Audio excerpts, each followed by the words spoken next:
That team was, pretty much put together to put America back on the map. Came over to Barcelona and were rock stars and, just completely dominated.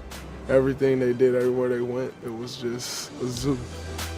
Everybody was in awe of the Dream Team, and they're taking pictures, shocked that they ever got on the same floor with these guys. You want to see your country win and do great.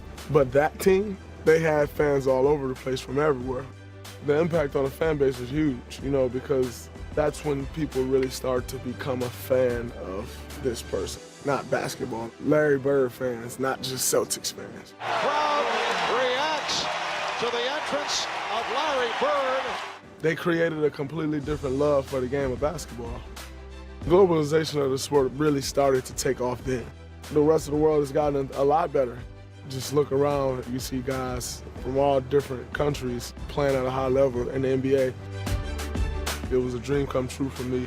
It's an honor like no other, to go out on the world stage and represent your country. Green drives and finishes. Olympics is about honor, integrity, patriotism, really representing your country in the right way. So stand on that podium, have your flag raised above everyone else, hear the Star Spangled Banner. It gives me chills thinking about it. 92 Dream Team stacking up against our 2016 Olympic team.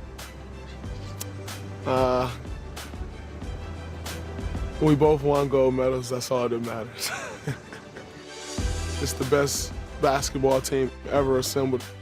Magic Johnson, Charles Barkley, Karl Malone, John Stockton, Patrick Ewing, David Robinson, Scottie Pippen, nuts. If I could pick anyone off that team to play with, I'd for sure pick Michael Jordan. Greatest player of all time. We all grew up wanting to be like Mike. Olympic Stadium, it's amazing.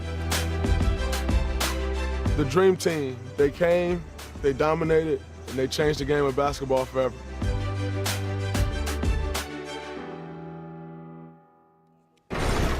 The accolades from the Dream Team cannot fit just on one board here, but notice the differential in points. I still remember the game against Angola. 48 points, are you kidding me? You're sitting there from the couch saying, this isn't even going to be fun. But layup. They had a lot of fun. Dunk shot, layup. They had a lot of fun. Dunk shot, layup. With that in mind, we bring back in a man who was part of that team, Charles Barkley, to tell us more about that experience.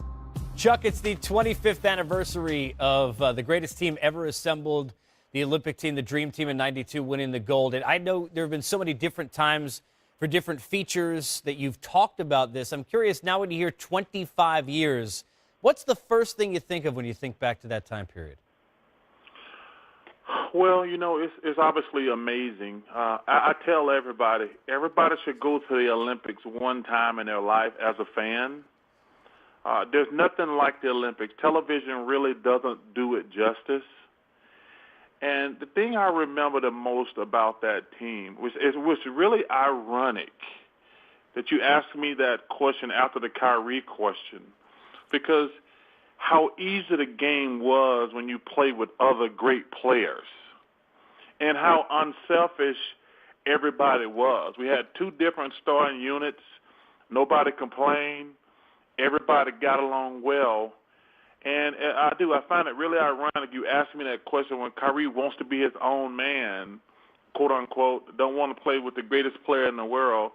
And I played with the greatest team ever put together, and guys just like, man, this is really easy because, like D. Scott said earlier, when you play with Shaq, it's a lot easier to play with Shaq than without Shaq. That's right. And it was so easy for me and all those guys to play together and how unselfish everybody was.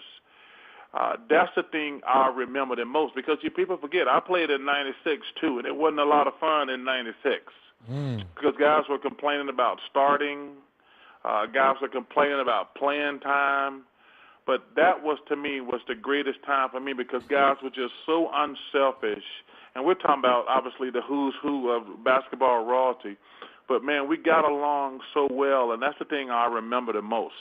And Charles, with that being said, is there one player that you can look back and say, well, I didn't know that guy very well, but after being around him in Barcelona, I got to know him. Obviously, your relationship with Michael and a few other guys has been well documented, but there's one player that going into that situation you didn't know that well, but when you left, you were his good friend.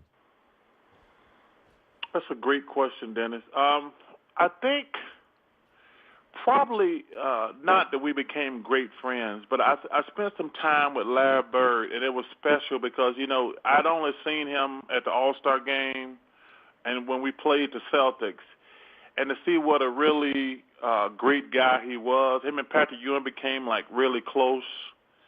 So I would say the guy who I didn't know at all was Larry, who turned out to be one of the really, obviously a great player, but just really good guys.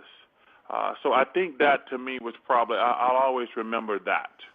Charles, as great as the basketball was, ironically, as a fan for me, the thing I remember most is the adulation and the reaction that you had. You guys were sitting there during those weeks. You were Elvis. You were Muhammad Ali. And people might think I'm over-exaggerating. I'm not. Go look at the video. How much do you remember from that? And were you guys as a group surprised to even the level of affection that you guys received?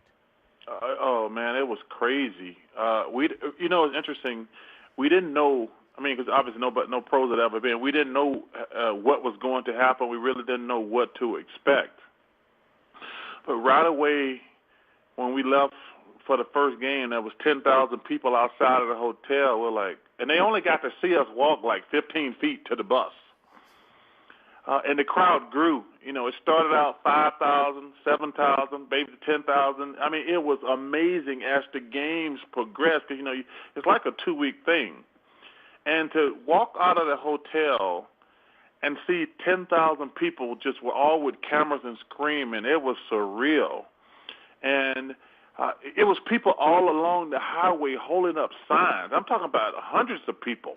Like, just standing along the highway, just holding up signs and things. And we were like, wow, this is incredible. And like I say, we didn't know what to expect. But when we finally got going, it was, we looked at each other like, wow. And then we looked at each other like, we can't lose. We can't lose. We can't go back to the States. Well, You know, I can't even put it into words how amazing and cool the fans were. They were just awesome. Here's the good news. DZ and I plan on holding signs outside Studio J in a few weeks when you get back here. So we'll have... you know, y'all already, you screwed me out of 2 weeks vacation. Y'all moved the season up 2 weeks. Hey, that's not our fault, Charles. It's not our fault. Hey, it's the league office. Hey, listen, Come I on, know Charles. y'all got Adam Silver's Come ear. on, baby. Come on. If I had that much power, we'd y'all have owe me 2 weeks of golf and fishing somewhere down the line. Well, listen, appreciate the time. Congrats again, 25 years later, and we'll see you back here in the ATL soon, man. I appreciate it, man. Thank you guys for having me. Anytime I get to talk about the Dream Team, it's a special feeling, so thank you for having me.